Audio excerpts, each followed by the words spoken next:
man he was. But whoso looketh into the perfect law of liberty, and continueth therein, he being not a forgetful hearer, but a doer of the work, this man shall be blessed in his deed. James 1:23-25. It is obvious to all that a mirror cannot remove a spot from the face. Looking into the mirror all day, and even rubbing it over the face, will not provide any cleansing. Its work is to reveal the spot and to point the dirty one to the sink for actual cleansing. The law, in like manner, can only condemn the sinner by giving him knowledge of his condition and then pointing him to the cross for true cleansing. For by grace are ye saved through faith, and that not of yourselves, it is the gift of God, not of works, lest any man should boast. Ephesians 2:8-9. Paul further emphasizes this point in Galatians 2:16, knowing that a man is not justified by the works of the law, but by the faith of Jesus Christ, for by the works of the law shall no flesh be justified. Right here we must consider one of the most fallacious propositions ever set forth relating to the law. Countless sincere Christians have accepted the idea that the Old Testament encompasses the dispensation of works and that the New Testament provides for a dispensation of grace. Under this garbled plan, people were saved by works in the Old Testament and by grace in the New Testament. This is simply not true. The Bible holds forth only one beautiful, perfect plan for anybody to be saved, and that is by grace through faith. Heaven will not be divided between those who got there by works and those who got there by faith. Every single soul among the redeemed will be a sinner saved by grace.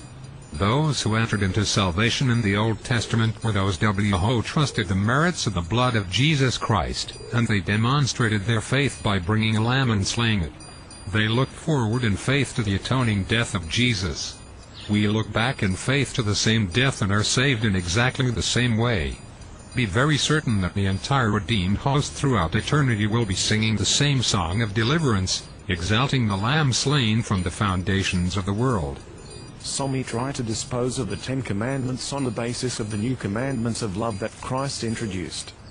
It is certainly true that Jesus laid down two great laws of love as a summary of all the law, but did he give the idea that these were new in point of time? The fact is that he was quoting directly from the Old Testament when he gave those new commandments. And thou shalt love the Lord thy God with all thine heart, and with all thy soul, and with all thy might. Deuteronomy 6:5.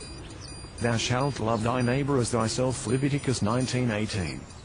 Certainly, those penetrating spiritual principles had been forgotten by the legalists of Christ's day, and they were new to them in relation to their life and practice. But they were not intended by Jesus to take the place of the Ten Commandments.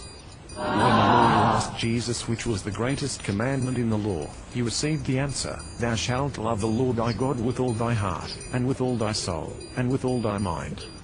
This is the first and great commandment. And the second is like unto it, Thou shalt love thy neighbor as thyself. On these two commandments hang all the law and the prophets. Matthew 22:37-40. Notice that these two love commandments simply summed up all the law and the prophets. They all hang upon these two principles of love. Christ was saying that love is the fulfilling of the law, just as Paul repeated it later in Romans 13:10. If one loves Christ supremely with heart, soul, and mind, he will obey the first four commandments that have to do with our duty to God. He will not take God's name in vain, worship other gods, etc. If one loves his neighbor as himself, he will obey the last 6 commandments that relate to our duty to our fellow men. He will not be able to steal from his neighbor, lie about him, etc. Love will lead to obeying or fulfilling all the law. Often we hear this argument in an effort to belittle the law of God. Well, since we are not under the law but under grace, we do not need to keep the 10 Commandments any longer. Is this a valid point? The Bible certainly does say that we are not under the law, but does that imply that we are free from the obligation to obey it? The text is found in Romans 6:14-15. For sin shall not have dominion over you, for ye are not under the law, but under grace. What then? Shall we sin,